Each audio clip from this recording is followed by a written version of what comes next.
बिहार में voter list revision पर सियासी घमासान। योगेंद्र यादव के बाद टीएमसी की महुआ मोइत्रा ने सुप्रीम कोर्ट में अर्जी लगाई। महुआ मोइत्रा की सुप्रीम कोर्ट से मांग, वोटर लिस्ट में रिवीजन को तत्काल रोका जाए, चुनाव आयोग को आदेश दे, बंगाल समेत बाकी राज्यों में ऐसा न करें। केंद्रीय मंत्री चिराग पासवान बोले, घुसपैठियों की पहचान के लिए समय समय पर वोटर लिस्ट में रिवीजन जरूरी। सपा चीफ अखिलेश यादव बोले, चुनाव आयोग को बीजेपी के इशारे पर काम करना नहीं चाहिए। साल भर या 6 महीने पहले वोटर लिस्ट में रिवीजन नहीं किया गया। बिहार के प्रसिद्ध बिजनेसमैन गोपाल खेमका हत्याकांड पर बोले राहुल गांधी, बीजेपी और नीतीश कुमार ने बिहार को भारत की क्राइम कैपिटल बनाया। राहुल गांधी बोले कि बिहार में अपराध नया नॉर्मल बन चुका है, अब वक्त है नए बिहार का, लोग इस बार सरकार बदलेंगे। आरजेडी सांसद मनोज झा ने सीएम नीतीश पर साधा निशाना, कहा सीएम नीतीश के हाथ में अब बिहार की कमान नहीं। केंद्रीय मंत्री चिराग पासवान बोले, बिहार में अपराध चिंता का विषय, कड़ी कार्रवाई कर उदाहरण पेश करना होगा। गोपाल खेमका हत्याकांड में आरा और फतुहा में छापेमारी, अज्ञात लोगों के खिलाफ एफआईआर, शूटर की आखिरी लोकेशन हाजीपुर में मिली। बिहार में लॉ एंड ऑर्डर को लेकर खेमका के परिजनों ने उठाए सवाल, वारदात वाली जगह पर पुलिस के देरी से पहुंचने का आरोप लगाया। पटना के गांधी मैदान में सनातन महाकुंभ का आयोजन, बाबा बागेश्वर समेत देश भर से कार्यक्रम में जुटे साधु संत। भगवान परशुराम के जन्मोत्सव के मौके पर सनातन महाकुंभ का आयोजन, राज्यपाल, डिप्टी सीएम सहित बीजेपी के बड़े नेता शामिल हुए।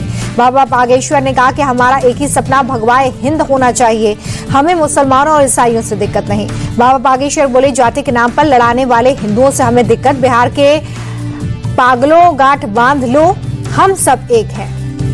बाबा बागेश्वर की दो टूक में बिहार की राजनीति में नहीं, रामनीति की बात करने चाहता हूं कि लोग जाति व्यवस्था से ऊपर उठें। सनातन महाकुंभ में स्वामी रामभद्राचार्य बोले, हिंदुओं को डराने की आवश्यकता नहीं, निर्भय होकर अखंड हिंदू धर्म के पथ पर चले हिंदू।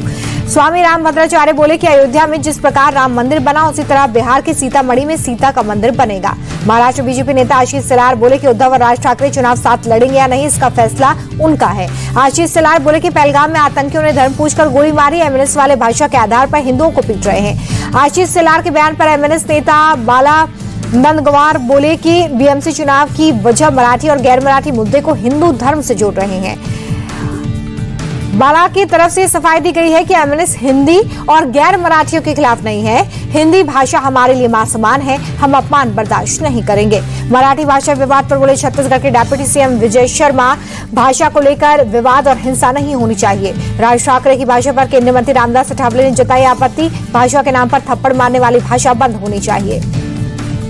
रामदास अठावले का उद्धव ठाकरे से सवाल, बाला साहब ठाकरे ने हिंदुओं के बहुत कुछ किया, आप क्या कर रहे हो।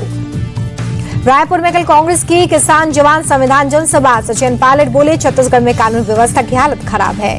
सचिन पायलट बोले कि 1.5 साल से बीजेपी की सरकार है, लेकिन कोई काम नहीं हुआ, बीजेपी में घमासान से जनता परेशान। कर्नाटक सीएम के आर्थिक सलाहकार के बयान पर विवाद, केंद्रीय मंत्री प्रहलाद जोशी बोले, विकास का एक काम नहीं हो रहा है, सिर्फ भ्रष्टाचार हो रहा है। कांग्रेस नेता सलमान खुर्शीद बोले कि यूपी में सपा और कांग्रेस का गठबंधन बरकरार, पिछली सफलता को ध्यान में रखकर ही आला कमान लेगा फैसला।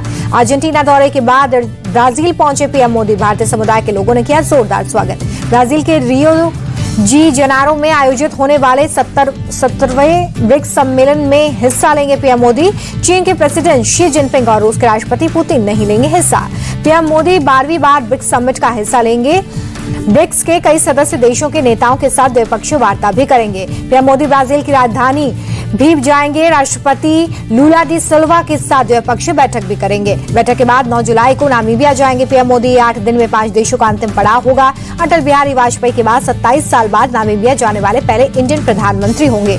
संसद भवन के सेंट्रल हॉल में श्यामा प्रसाद मुखर्जी को उनकी जयंती पर दी गई श्रद्धांजलि। लोकसभा अध्यक्ष ओम बिरला और बीजेपी अध्यक्ष जेपी नड्डा ने पुष्पांजलि अर्पित की है। लखनऊ में सीएम योगी ने श्यामा प्रसाद मुखर्जी को पुष्पांजलि अर्पित की। उनका पूरा जीवन भारत की एकता और अखंडता के लिए समर्पित था। हिमाचल प्रदेश में मानसून ने मचाई तबाही, अब तक 75 लोगों की मौत, 288 लोग जख्मी। मंडी में आई बाढ़ और बादल फटने से भारी तबाही, कई सड़कें और घर क्षतिग्रस्त, तबाही की ड्रोन तस्वीरें आई सामने। मंडी पहुंची सांसद कंगना रनौत, बाढ़ प्रभावित इलाकों का दौरा किया, कहा बाढ़ के चलते सड़क संपर्क बुरी तरह से प्रभावित, राहत कार्य जारी, प्रशासन की स्थिति पर कड़ी नजर। चंबा में भारी बारिश के बाद नदी नाले उफान पर, बघेई नाले पर बना पुल पूरी तरह से क्षतिग्रस्त, आवाजाही में दिक्कत। लखनऊ में थूक जहाद के आरोपी पप्पू उर्फ शरीफ की गिरफ्तारी, थूकने के बाद लोगों को दूध देते वीडियो हुआ था वायरल। दिल्ली क्राइम ब्रांच की टीम ने सीरियल किलर को किया गिरफ्तार, कैब ड्राइवर्स की हत्या कर लूट को देता था अंजाम, 3 साथियों के साथ मिलकर वारदात को अंजाम देता था।